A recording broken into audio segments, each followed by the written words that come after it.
ఈ వారం రోజుల్లో జరిగిన వార్తా విశేషాలను మీకందించే వార్తావాహిని కార్యక్రమానికి స్వాగతం.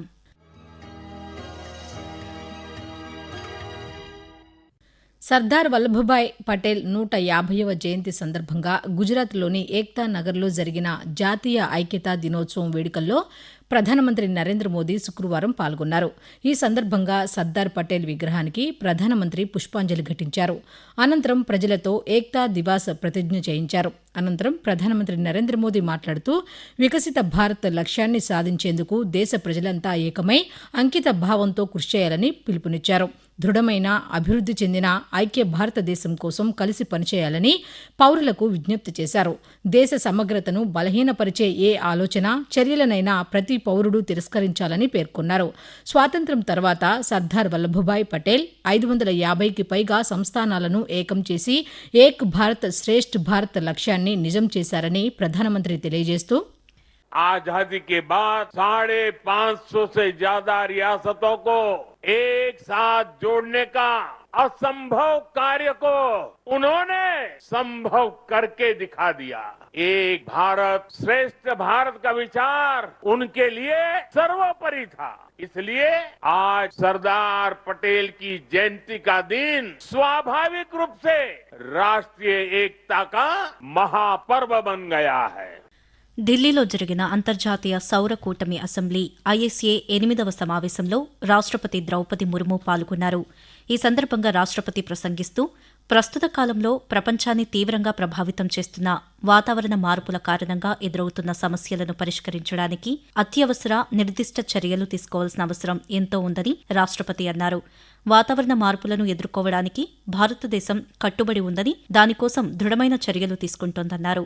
భారత్ సహా ప్రపంచ దేశాలు సూర్యుడిని జీవశక్తికి ఆధారమైన వనరుగా గౌరవిస్తున్నాయని రాష్ట్రపతి పేర్కొంటూ, The ISA represents a significant step towards addressing this global challenge by encouraging the adoption and use of solar energy. Solar energy is a rediscovery of an ancient truth, that is sun is the most democratic source of energy accessible to all and belonging to none. The Solar for All initiative of the Government of India is based on this concept.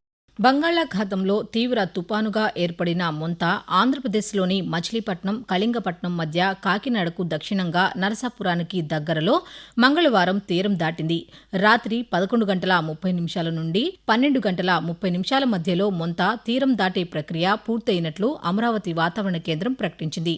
తుపాను ప్రభావంతో ఆంధ్రప్రదేశ్ వ్యాప్తంగా తీర ప్రాంత జిల్లాల్లో విస్తారంగా వర్షాలు కురిశాయి.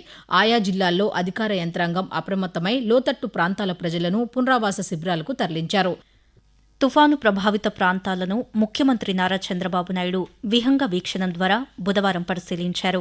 అనంతరం doctor BR Ambedkar Konaseema జిల్లా ఓడలరేవులో తుఫాను బాధితులను ఆయన పరామర్శించారు. నిత్యావసరాలతో పాటు ఆర్థిక సహాయం వారికి అందజేశారు. అనంతరం ఆయన మాట్లాడుతూ తుఫాను విషయంలో ముందు జాగ్రత్తలు తీసుకుని ప్రాణ నష్టం జరగకుండా చర్యలు చేపట్టామని పేర్కొన్నారు. తుఫాను నష్టంపై అమరావతిలోని రాష్ట్ర సచివాలయంలో గురువారం ఉన్నత స్థాయి సమీక్ష నిర్వహించారు. ఈ సందర్భంగా చంద్రబాబు నాయుడు మాట్లాడుతూ మొంతా తుఫాను వల్ల రాష్ట్రానికి తీవ్ర నష్టం వాటిల్లిందని తెలిపారు. తుఫాను కారణంగా ఆంధ్రప్రదేశ్లోని వివిధ రంగాలకు 5,265 కోట్ల రూపాయల మేర నష్టం వాటిల్లినట్లు అధికారులు ప్రాథమికంగా అంచనా వేశారని ముఖ్యమంత్రి తెలియజేస్తూ, మొత్తం కలిస్తే 5,265 కోట్ల 51,81,000 ఎస్టిమేట్స్ తయారు చేశాం. వీళ్ళని తొందరలోనే కేంద్రానికి పంపిస్తాం. వాటర్ అంతా కూడా ఫ్లో కావడం, కొన్ని పొలాల మీదకి రావడం, అక్కడక్కడ కొంత డ్యామేజ్ ఉంది, అవి కూడా ఎస్టిమేట్ చేస్తున్నాం. ఆ ఎస్టిమేట్ చేసిన తర్వాత నెక్స్ట్ లెవెల్ లో ఇవన్నీ పంపిస్తాం. One of the best system 16 నెలల్లో తయారు చేశాం. టెక్నాలజీని కూడా ఇంటిగ్రేట్ చేశాం. ఈ విధంగా ఓవరాల్ గా మీరు అన్ని కూడా చాలా పర్ఫెక్ట్ గా చేశారు. మా వాళ్ళు అందరూ కూడా కమిటెడ్ వండర్ఫుల్ వర్క్ చేశారు. మొంతా తీవ్ర తుపాను నేపథ్యంలో దక్షిణ మధ్య railway, east coast railway general మేనేజర్లతో రైల్వే శాఖ మంత్రి అశ్విని వైష్ణవ్ ఢిల్లీ నుంచి దృశ్య మాధ్యమం ద్వారా మంగళవారం సమీక్ష నిర్వహించారు. ఈ సందర్భంగా కేంద్ర మంత్రి మాట్లాడుతూ రైల్వే ప్రయాణికులకు ఇబ్బంది కలగకుండా చర్యలు తీసుకోవాలని అధికారులను ఆదేశించారు. తుపాను దృష్ట్యా తీసుకుంటున్న చర్యలపై అధికారులను అడిగి తెలుసుకున్నారు. సత్వర నిర్ణయాలు తీసుకునేందుకు వీలుగా ఒడిశా, తెలుగు రాష్ట్రాల్లో డివిజనల్ వార్ రూమ్లు ఏర్పాటు చేయాలని దక్షిణ మధ్య రైల్వే, ఈస్ట్ కోస్ట్ రైల్వే జీఎంలను ఆదేశించారు. విజయవాడ, విశాఖపట్నం, గుంటూరు డివిజన్లలో అవసరమైన సామాగ్రి, యంత్రాలు, సిబ్బందిని సిద్ధంగా ఉంచాలని, పరిస్థితులను ఎప్పటికప్పుడు పర్యవేక్షించి చర్యలు తీసుకోవాలని అధికారులకు దిశానిర్దేశం చేశారు.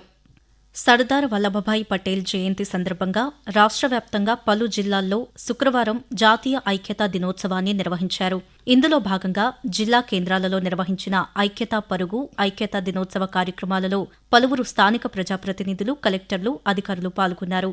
కేంద్ర ప్రభుత్వ యువజన శాఖ మై భారత్ ఆధ్వర్యంలో విజయవాడలో నిర్వహించిన రన్ ఫర్ యూనిటీ కార్యక్రమంలో బీజేపీ రాష్ట్ర అధ్యక్షులు పీవీఎన్ మాధవ్, విజయవాడ పార్లమెంట్ సభ్యులు కేశినేని శివనాథ్ ప్రారంభించారు.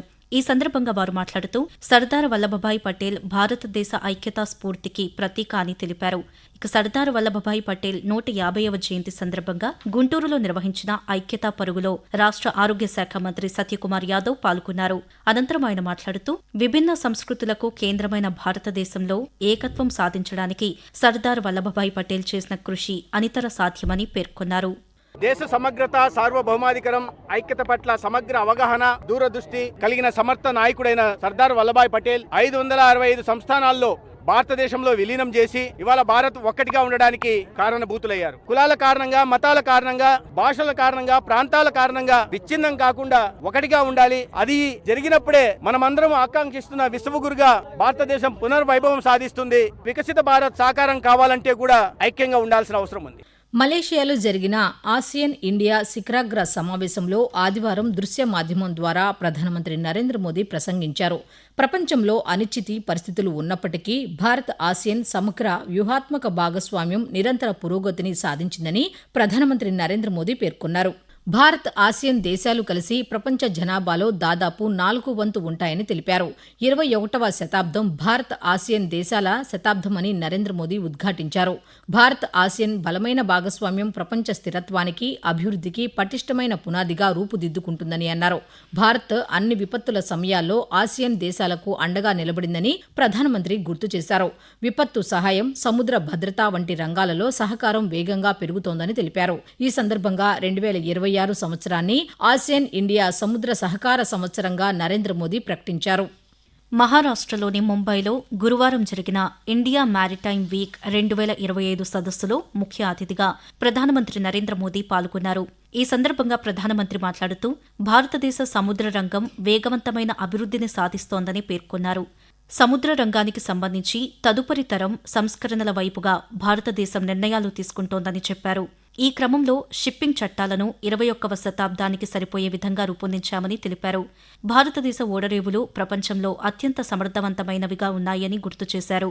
దేశీయ నౌక నిర్మాణ రంగం మరింతగా విస్తరించడానికి ఎన్నో అవకాశాలున్నాయని ప్రధానమంత్రి పేర్కొంటూ हमें गर्व है कि आज भारत के पोर्ट्स डेवलपिंग वर्ल्ड के सबसे एफिशिएंट पोर्ट्स में गिने जाते हैं. कई मामलों में तो वो डेवलप वर्ल्ड के पोर्ट से भी बेहतर प्रदर्शन कर रहे हैं. भारतीय पोर्ट्स ग्लोबल शिपिंग लाइन के लिए और अधिक कॉम्पिटिटिव और अट्रैक्टिव बन गए हैं. ముంబైలో కేంద్ర ఓడరేవులు, షిప్పింగ్, జలమార్గాల మంత్రిత్వ శాఖ నిర్వహిస్తున్న ఇండియా మ్యారిటైమ్ వీక్ 2025 కార్యక్రమంలో ఆంధ్రప్రదేశ్ పెట్టుబడులు, మౌలిక సదుపాయాల శాఖ మంత్రి బీసీ జనార్దన్ రెడ్డి మంగళవారం పాల్గొన్నారు. ఈ సందర్భంగా మంత్రి సమక్షంలో ఇన్లాండ్ వాటర్వే అథారిటీ ఆఫ్ ఇండియాతో రాష్ట్ర ప్రభుత్వం ఒప్పందం కుదుర్చుకుంది. అనంతరం మంత్రి మాట్లాడుతూ ఆంధ్రప్రదేశ్లో అంతర్గత జలమార్గాల అభివృద్ధికి కేంద్ర ప్రభుత్వంతో అవగాహన ఒప్పందాన్ని కుదుర్చుకున్నామని తెలిపారు. ఈ ఒప్పందం రాష్ట్రంలో అంతర్గత జలమార్గాల అభివృద్ధికి ఎంతగానో ఉపయుక్తంగా ఉంటుందని చెప్పారు. అంతర్గత జలమార్గాల అభివృద్ధి ద్వారా సరకు రవాణా వ్యయం భారీగా తగ్గనుందని మంత్రి ఆశాభావం వ్యక్తం చేశారు. ఢిల్లీలో జాతీయ విత్తన సంస్థ అత్యాధునిక విత్తన ప్రాసెసింగ్ ప్లాంట్ను కేంద్ర వ్యవసాయ శాఖ మంత్రి శివరాజ్ సింగ్ చౌహాన్ సోమవారం ప్రారంభించారు. ఈ సందర్భంగా మాట్లాడుతూ ఈ ప్లాంట్లు రైతులకు అధిక నాణ్యత గల విత్తనాలను సులభంగా అందుబాటులో ఉంచుతాయని అన్నారు. అదేవిధంగా వ్యవసాయ ఉత్పాదకతను గణనీయంగా పెంచుతాయని చెప్పారు. నాణ్యత లేని విత్తనాలకు సంబంధించిన ఫిర్యాదులు మంత్రిత్వ శాఖకు అందుతున్నాయని కేంద్ర మంత్రి పేర్కొన్నారు. అందువల్లనే నాణ్యమైన విత్తనాల లభ్యతను నిర్ధారించడం చాలా అవసరమన్నారు. వ్యవసాయ రంగంలో జాతీయ విత్తన సంస్థ పాత్ర కీలకమని శివరాజ్ సింగ్ చౌహాన్ పేర్కొన్నారు. దేశంలోని 12 రాష్ట్రాలు, కేంద్రపాలిత ప్రాంతాలలో 2వ దశ ఓటర్ల జాబితా ప్రత్యేక సమగ్ర సవరణలు ఎస్ఐఆర్ను చేపట్టనున్నట్లు కేంద్ర ఎన్నికల సంఘం వెల్లడించింది. ఢిల్లీలో సోమవారం నిర్వహించిన పాత్రికేయుల సమావేశంలో ప్రధాన ఎన్నికల కమిషనర్ జ్ఞానేష్ కుమార్ మాట్లాడుతూ తొలి దశలో బీహార్లో ఎస్ఐఆర్ను విజయవంతంగా పూర్తి చేసినట్లు తెలిపారు. 2వ దశలో అండమాన్ నికోబార్, ఛత్తీస్గఢ్, గోవా, గుజరాత్, కేరళ, లక్షద్వీప్, మధ్యప్రదేశ్, పుదుచ్చేరి, రాజస్థాన్, తమిళనాడు, ఉత్తరప్రదేశ్, పశ్చిమ బెంగాల్లో ఎస్ఐఆర్ను చేపడతామన్నారు. ఈ ప్రక్రియలో 51 కోట్ల మంది ఓటర్లు భాగం కానున్నారని, నవంబర్ 4 నుంచి ఈ ప్రక్రియ ప్రారంభమవుతుందన్నారు. ముసాయిదా ఓటర్ల జాబితాను డిసెంబర్ 9న ప్రకటిస్తామని, తుది జాబితాను ఫిబ్రవరి 7న విడుదల చేస్తామని తెలిపారు. ఓటర్ల జాబితాలో ఎలాంటి లోపాలు లేకుండా ఖచ్చితత్వాన్ని నిర్ధారించడమే ఎస్ఐఆర్ లక్ష్యమని జ్ఞానేష్ కుమార్ వివరిస్తూ, जहां तक स्पेशल इंटेंसिव रिवीजन चुनाव के पहले कराए जाने के निर्णय की बात है, तो अगर आप लोक प्रतिनिधित्व कानून के हिसाब से अगर चलेंगे तो रिवीजन हर चुनाव के पहले चुनाव आयोग को कराना लॉफुल है और लॉ के अंतर्गत कराना ही होता है. किसी का ये कहना कि रिवीजन चुनाव के बाद होना चाहिए वो न्याय संगत नहीं है. విజిలెన్స్ అవగాహన వారోత్సవాన్ని పురస్కరించుకుని ఢిల్లీలో ఆరోగ్య కుటుంబ సంక్షేమ మంత్రిత్వ శాఖ సీనియర్ అధికారులు, సిబ్బందిని ఉద్దేశించి కేంద్ర ఆరోగ్య కుటుంబ సంక్షేమ శాఖ మంత్రి జేపీ నడ్డా సోమవారం ప్రసంగించారు. పరిపాలనలోని ప్రతి స్థాయిలో నైతిక ప్రమాణాలు పాటించాల్సిన అవసరం ఉందని పేర్కొన్నారు. చేసే పనుల విషయంలో నిఘా ఉండాల్సిన అవసరం ఉందని స్పష్టం చేశారు. విధులలో ప్రతి ఒక్కరూ అవగాహనతో పాటు అప్రమత్తంగా ఉండాలని కేంద్ర మంత్రి సూచించారు. ఈ సందర్భంగా జేపీ నడ్డా సిబ్బంది చేత సమగ్రత ప్రతిజ్ఞను చేయించారు. ఢిల్లీలో ప్రధానమంత్రి నరేంద్ర మోదీ అధ్యక్షతన కేంద్ర మంత్రివర్గం మంగళవారం సమావేశమైంది. కేబినెట్ సమావేశం వివరాలను కేంద్ర సమాచార, ప్రసార శాఖ మంత్రి అశ్విని వైష్ణవ్ పాత్రికేయులకు వివరించారు. కేంద్ర ప్రభుత్వ ఉద్యోగులకు జీతాలు, పింఛన్లు పెంచేందుకు వీలుగా 8వ వేతన సంఘం నిబంధనలను కేంద్ర మంత్రివర్గం ఆమోదించిందని చెప్పారు.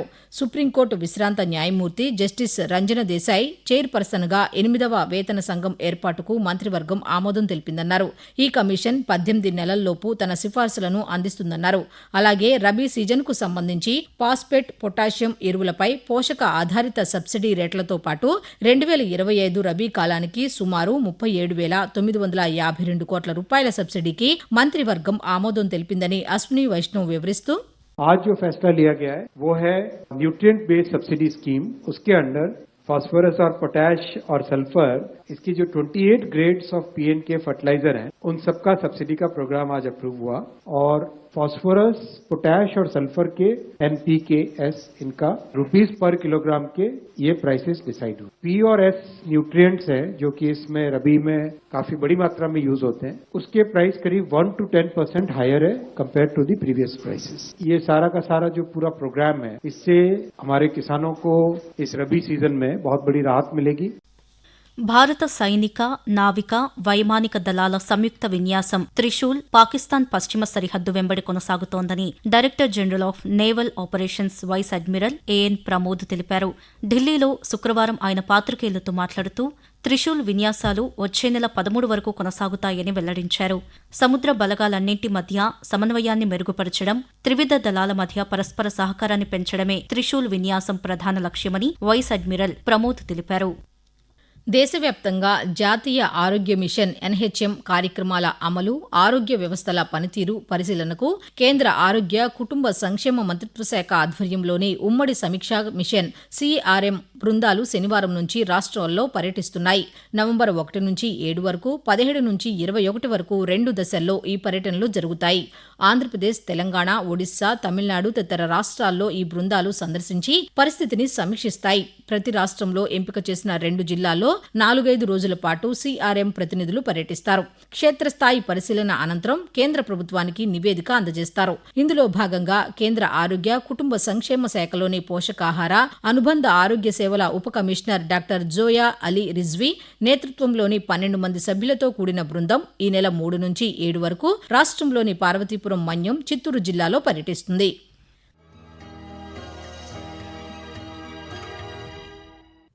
ఈ వారం రోజుల్లో జరిగిన వార్తా విశేషాలను మీకు అందించే వార్తావాహిని కార్యక్రమాన్ని ఇప్పటి వరకు విన్నారు. వ్యాఖ్యానం ఎస్ మణిశ్రీ కేసుమ. సమర్పణ ప్రాంతీయ వార్తా విభాగం ఆకాశవాణి విజయవాడ కేంద్రం.